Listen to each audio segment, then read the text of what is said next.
tous, vous êtes bien sur la chaîne de Pizza ASMR pour Pierrette Sarmi et non pas pour la pizza qui est un aliment que je n'affectionne pas particulièrement.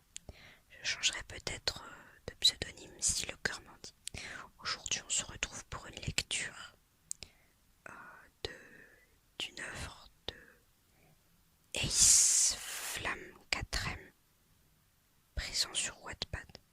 Pour des soucis de droit d'auteur, j'ai demandé l'autorisation et il a bien sûr accepté.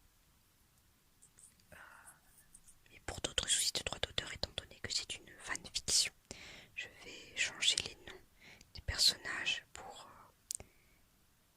Évangélique et Marcel.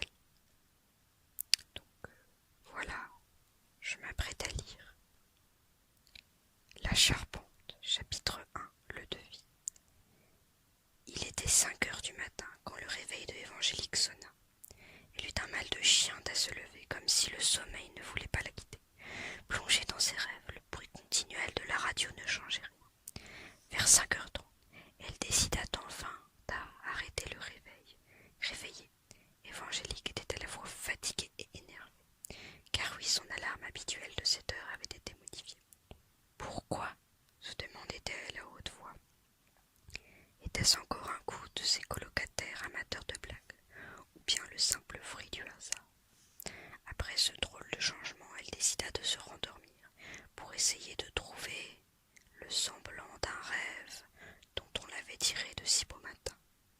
Mais rien à faire, le sommeil s'était dissipé, forçant la jeune femme à se lever. Elle marcha jusqu'à sa cuisine. Le four indiquait 8 heures. Évangélique, étonnée, trouva bizarre que plus de 3 heures se soient écoulées entre sa chambre et son arrivée dans la cuisine. Elle décida d'y faire abstraction. Cette journée avait déjà trop mal commencé pour qu'un détail aussi inutile l'interloque. Approchant de la machine à café pour se faire une tasse, la porte sonna. Nami, par réflexe, se dirigea vers la porte, pensant à un livreur ou à un ami à elle. La possibilité qu'un parfait inconnu se tenait derrière la porte ne l'avait même pas déflorée. Et pourtant, quand Évangélique ouvrit la porte, un homme blond aux habits bleus se tenait là. Un inconnu qui ne s'attendait pas à voir une demoiselle si peu vêtue en sonnant. Ce fut la surprise pour les deux, mais le premier à fermer la porte ne fut pas Évangélique, mais l'homme dehors.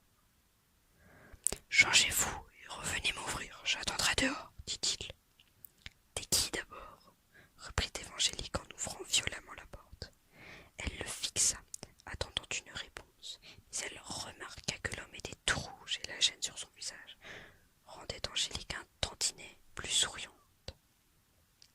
Mais c'est alors que l'homme claqua la porte et cria « Je suis venu faire un devis, alors tu t'habilles ou c'est moi qui le fais ?» Évangélique, joueuse, ouvrit la porte avec beaucoup plus d'expièglerie et un sourire de malice. Ah ouais, qui aurait cru que tu prendrais la fuite devant la méchante dame en pyjama? Elle rapprocha son visage surélevé grâce aux marches et fixa le visage rouge du garçon avec un regard de supériorité. « Tu comptes faire quoi, mon grand, mon grand ?» Sur ces mots, l'homme aux lunettes de ski à la barbe mal taillée monta la marche pour arriver à la hauteur de Évangélique. Il était grand, bien plus grand et musclé qu'elle, probablement grâce à son métier qu'il tenait une allure d'alpha, vivant du travail de ses mains. Elle comprit alors que les rôles étaient inversés. Ce n'était plus Évangélique qui pouvait garder son air de fierté. Elle était en chemise de nuit en face d'un inconnu qu'elle avait insulté. Un grand sentiment de peur la parcourut, se demandant ce qu'il pouvait dire par « tu t'habilles ou c'est moi qui le fais ?» Mais elle n'eut guère le temps de penser au pire que le garçon enleva sa veste et la posa sur les épaules de Évangélique. Il reprit « Écoute, ma jolie, je n'ai pas le temps pour jouer, tu veux. Je suis Marcel, le charpentier, envoyé pour faire le devis de la séparation des murs de la cuisine au salon. Alors, montre-moi les murs. » Évangélique, prise de court par le professionnalisme de l'employé,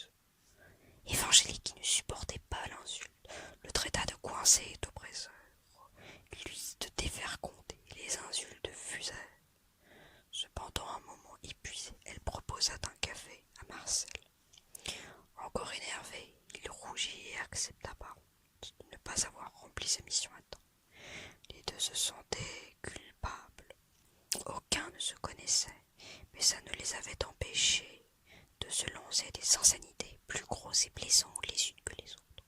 On aurait cru à des amis de longue date, ou pire, un vieux couple.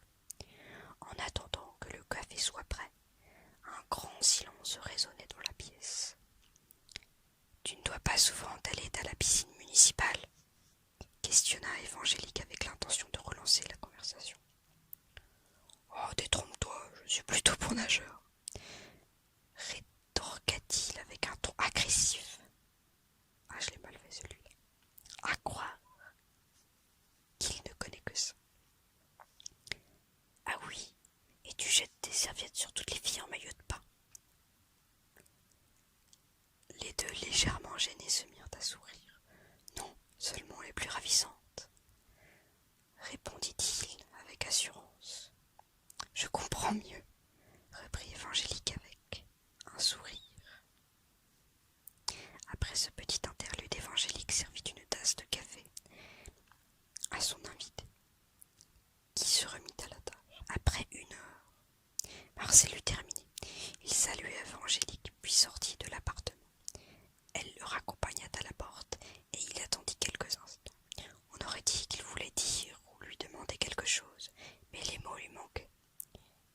Quand Évangélique s'apprêta à fermer la porte, il prit son courage et dit « Le rendez-vous a été pris au nom de Jacques. Je me doute que ce soit toi. » Évangélique, n'ayant pas réellement compris le but de la question, expliqua « C'est un de mes colocataires. » Elle voulut une fois de plus refermer la porte, mais il continua. « Je vois. Normalement, je vais signer une décharge pour prouver ma venue à temps, et ton prénom suffira, si tu le connais. » Évangélique se rendit compte qu'elle avait bel et bien oublié de se présenter, et elle repensa à la scène de tout à l'heure, cette fois-ci avec beaucoup plus de recul et d'humour. C'est vrai que je ne me suis pas présentée, moi c'est Évangélique, au plaisir. Suite à cette phrase, elle fermit la porte, empêchant Marcel de répondre encore une fois. Mais la porte sonna. Elle ouvrit, et quelle ne fut pas sa surprise de voir que Marcel n'avait pas bougé. « Le devis arrivera par courrier, dit-il. Puis il ferma la porte froidement, ne laissant pas à Évangéline le temps de dire un mot. Donc voilà, c'est la fin du chapitre 1. La rencontre de Évangélique et Marcel. J'espère que ça vous plaira. Je compte continuer ce format malgré qu'il n'y ait seulement que 2 chapitres sur le conte. Donc j'attends beaucoup de Ace, Flamme, 4ème, mais je pense demander à d'autres auteurs pour prendre leur histoire parce que c'est un concept que j'apprécie tout